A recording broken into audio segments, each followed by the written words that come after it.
Olá! Hoje a gente mergulha numa instituição-chave para a nossa sociedade, sabe? Aquela que está lá para definir direitos coletivos, fiscalizar o poder, enfim, o Ministério Público. A própria Constituição Federal fala que ele é permanente, essencial, é o guardião da ordem jurídica da democracia. E a nossa ideia aqui é entender, assim, bem direto ao ponto, como ele se organiza pela Constituição. Vamos focar um pouco no MP da União, onde está o MP do Trabalho, por exemplo, e principalmente, né, entender as regras, as garantias que dão força para os membros e também os limites, as vedações. Vamos lá. Age de qualquer jeito, né? Ele tem princípios bem definidos, como a unidade, a indivisibilidade, a independência funcional, tá tudo lá no 127 da Constituição. E tem autonomia. Autonomia funcional, administrativa, orçamentária, é isso que permite que ele defenda os interesses da sociedade, os direitos que são de todos nós, sem, tipo, sofrer pressão externa. Certo. Essa autonomia é a base. E como ele se estrutura, então? O artigo 128 ajuda a gente nisso, né? Exato. Basicamente, a Constituição divide em dois grandes blocos: o Ministério Público da União, o MPU, e os Ministérios Públicos dos Estados. Ok. E dentro do MPU, quais são as áreas? Aí, dentro do MPU, a gente tem o MP Federal, o MP do Trabalho, que impacta muita gente diretamente, o MP Militar e também o MP do Distrito Federal e Territórios. São esses quatro ramos. Entendi. E quem comanda tudo isso? Como funciona a liderança? Bom, no MPU, o chefe máximo é o Procurador-Geral da República, o PGR. Para ser PGR, tem que ser membro da carreira, ter mais de 35 anos, aí o presidente indica e o Senado precisa aprovar. Já nos estados e no DF, o processo é um pouco diferente. Tem uma lista tríplice com 3 nomes da carreira que é enviada para o governador ou para o presidente, no caso do DF, e ele escolhe o Procurador-Geral de Justiça. E olha, tem até mecanismos para destituir esses chefes, viu? Tanto o PGR quanto os PGJs. Mostra que existe um sistema de controle, né? Freios e contrapesos, faz sentido. E para garantir aquela independência que você falou, dos membros na ponta, promotores, procuradores, a Constituição dá umas proteções, umas garantias fortes, certo? E isso são as garantias dos membros, lá no artigo 128 também.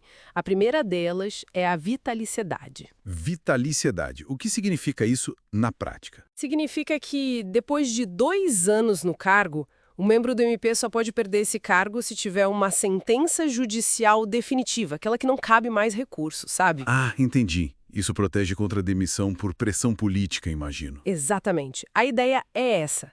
A segunda garantia é a inamovibilidade. Inamovibilidade não pode ser removido do local de trabalho. Isso. Ele não pode ser transferido contra a vontade dele, a não ser que exista um motivo de interesse público muito forte.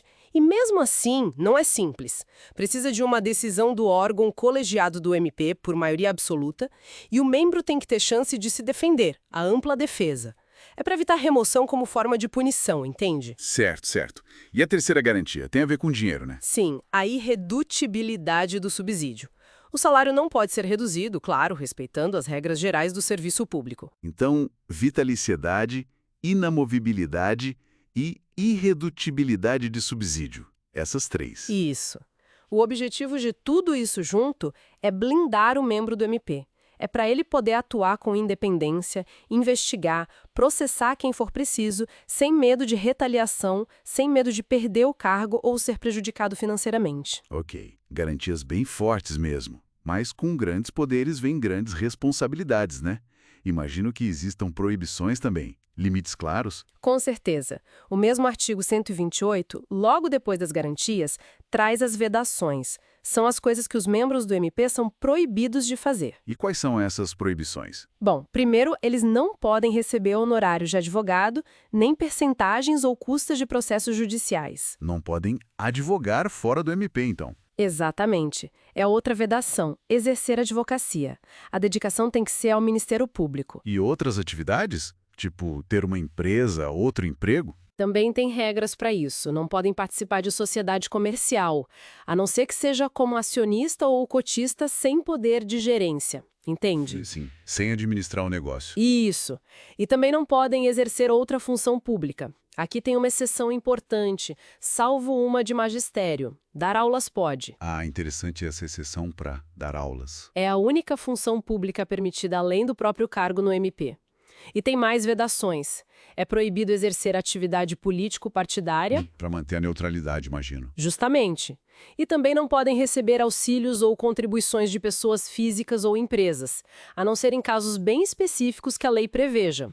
Tem até uma regra que aplica outras proibições dos juízes também aos membros do MP. Entendi. Então o pacote de vedações é extenso, a ideia é garantir foco total na função e evitar qualquer conflito de interesse, né? Manter a imagem de imparcialidade da instituição. Perfeito, é garantir a dedicação exclusiva e a imparcialidade. As exceções, como a do magistério, são pontos de atenção, mas a regra geral é bem restritiva para preservar a integridade do MP. E sabe, isso tudo nos leva a uma reflexão interessante, né? Como será que esse equilíbrio que a Constituição buscou, entre garantias tão fortes de um lado para proteger e vedações tão estritas do outro para limitar, como isso realmente funciona no dia a dia? Como isso afeta a capacidade do Ministério Público de cumprir seu papel tão importante, especialmente na defesa de direitos complexos como os direitos trabalhistas, que é a área do MPT? Fica aí para a gente pensar. Excelente ponto para reflexão.